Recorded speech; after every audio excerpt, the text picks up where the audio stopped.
Welcome to the project demonstration for Group 1. Lindsay Hildenbrand, Amanda Campbell, and Dan Royer. First of all, we want to summarize what we've done in assignments 1 through 4.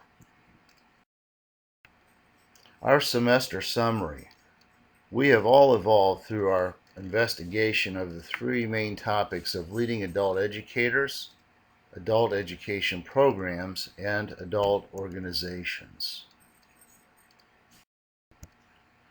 Our leading adult educators that we chose were Booker T. Washington, Paulo Freire, B.F. Skinner, and John Watson. Skinner and Watson were chosen because of their large influence in the field of audiology. They both perceive adult education from a behaviorist perspective. They believe that human behavior is affected by environmental and external forces. Based on this, they believe that this could also be used to motivate humans to respond in specific ways.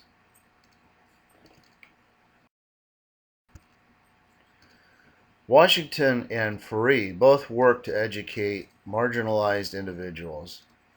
Freire worked on illiteracy in Brazil among the impoverished people of that nation. Washington was an ex-slave in southern United States who worked with African American students at both the Hampton and Tuskegee Institute in the Reconstructionist South. Adult education programs focused on audiology-related programs. The Hearing Health Fair, held at Irvington Methodist Church in Indianapolis. It teaches church members about hearing loss testing and treatment. Also, the Indiana Speech Language Hearing Association, which is an educational organization for students and professionals. It aids and promotes the best practices in the fields of audiology and speech pathology. Our adult education organizations focused on organizations who work to educate those who are underprivileged. The Highlander Folk School was founded in 1932 and helped provide education and training to adults in poverty. Its influence was very large on the civil rights movement, and it helped to promote desegregation throughout the South. The United Nations Educational, Scientific, and Cultural Organization, UNESCO, was founded in 1946. This organization provided education to underprivileged adults and helped build peace and eradicate poverty through systematic education of these individuals.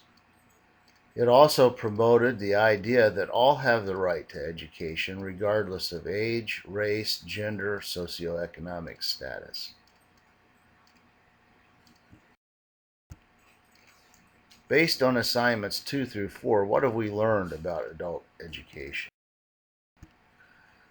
While our initial views of adult education originally varied quite a bit based on our own individual knowledge in the field of adult education, these assignments helped us to explore many roles of adult education from the past to the present. Leading adult educators.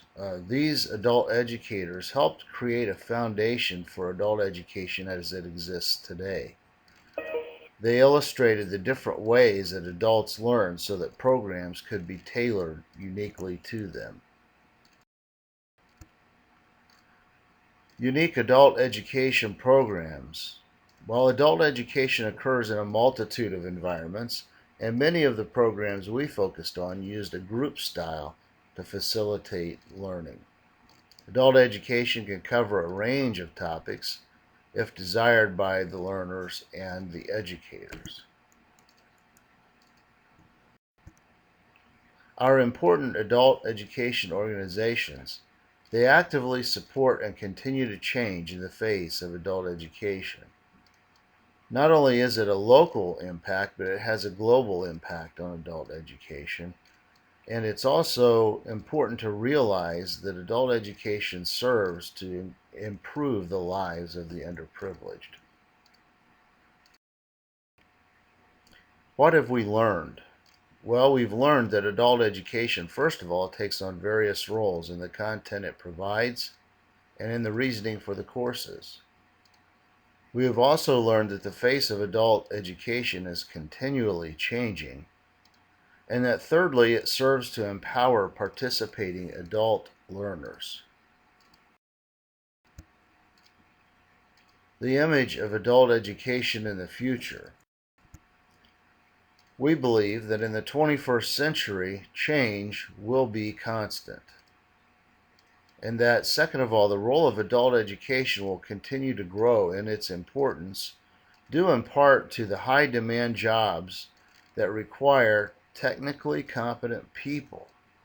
These people need not only be technically competent, but also culturally sensitive.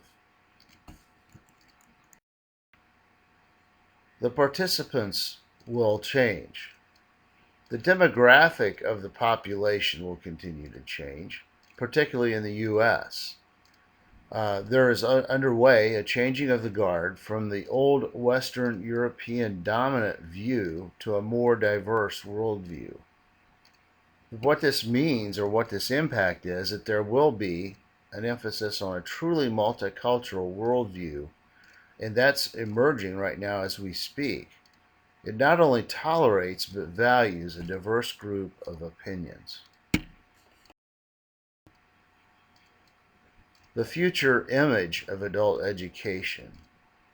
It includes a highly developed sense of professionalism about the way we practice adult education. This highly developed professionalism includes a highly developed sense of ethical standards where we seek to advance the understanding of adult learners. This highly developed sense of professionalism avoids the trap of elitism that can develop when a professionalization takes place as opposed to professionalism. Flexibility is a must. Not only flexibility in the way we view the world, but also in the way education has been traditionally delivered. Education must focus on the needs and concerns of those whom it serves. Individuals will be valued as delivery will not be locked into one particular concept or method. Adult education is above all else empowering. Empowerment in adult education takes place when it serves to help the least powerful in society.